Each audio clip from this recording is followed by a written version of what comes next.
What else is a big bottleneck when it comes to the operations that you're trying to solve right now? Well, sometimes inventory is a bottleneck because when you have an offer that's really takes off and you've got like some of your media buyers or affiliates are like chomping at the bit. They're like, this is awesome. We can really ramp this up. I'm like, well, we've only have so much. It takes a certain amount of time Yeah. to get enough inventory. So that can be a bottleneck. But wait, I'll change the question a little bit rather than bottleneck. As far as what I think maybe the most important part of what I do operationally every day is data. So what that means is, having a rock solid grip on all the information that's flowing through our business and filtering it in a way that helps the marketing team to understand and make decisions on an almost real time basis. So, Yeah. all the conversions coming in, what's our return on ad spend? What's our cost of acquisition? What is our average order value?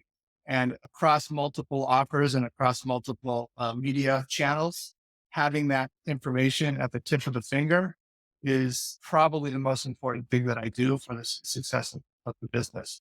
How do you make sure that you get the right data? I'm thinking from a marketer's kind of perspective, like there's so many different models, like attribution models out there. There's so much that's lost along the way. How do you guys make sure that you know that you're using the right source of truth?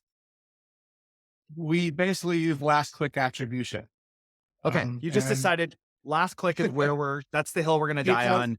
because that's sort of what flows through to our CRM at the end of the day. Like we use UTM parameters mainly. And okay, yeah, maybe there was, someone saw it on Facebook and then they went somewhere else and then they came somewhere else and then like, no, whichever the UTM parameter that comes through at the end of the day, that's when we give it the credit to.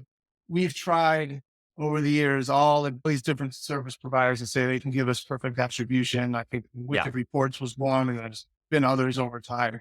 And at the end of the day, we just basically trust what comes into our CRM and the parameters that we attach to the links that flow through to our CRM, and that's what we use to do it. Now, it's not perfect, but we have to do No, something, but you've right? chosen something. Right. Like, I think Yeah. that's the biggest thing is like people will waver back and forth about like, what are we going to choose as our source of truth and then try and Right. muddle it all together. There's something about just being like, yeah, we're going to be okay making this decision. And we've made it up until now Right. and we've been doing Because the good. We're going to, problem, the problem is, Facebook will tell you, X dollars and Google will tell you Y dollars. And then you add X plus Y, X equal to D. But in your CRM, you only have, you know, B.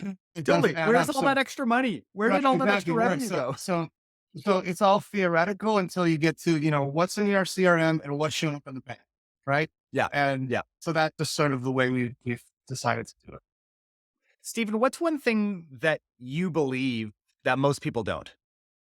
That's a good, can you be more specific or are you just trying to give us some general philosophy I question mean, here? I like to have it general because I like to see what kind of answers, Okay. but we can go specifically like even in the company. What's one thing that you continually feel like, no, I've got a really strong belief when it comes to this that other people maybe can't see? I mean, there's a bit more of a visionary question, but Well, I I'm think, I assuming that think there from are. I would say it's resilient and showing up. I mean, I've been in direct marketing for over 20 years or longer. And it just, there's a lot of people that come and go. There's a lot of people that make millions overnight and then they're gone the next day because they're doing crappy stuff. I mean, if you just be honest, sell good products and work the system and just show up and you're going to have longevity and you're going to be successful. And I guess that's what I believe. Yeah, yeah, absolutely.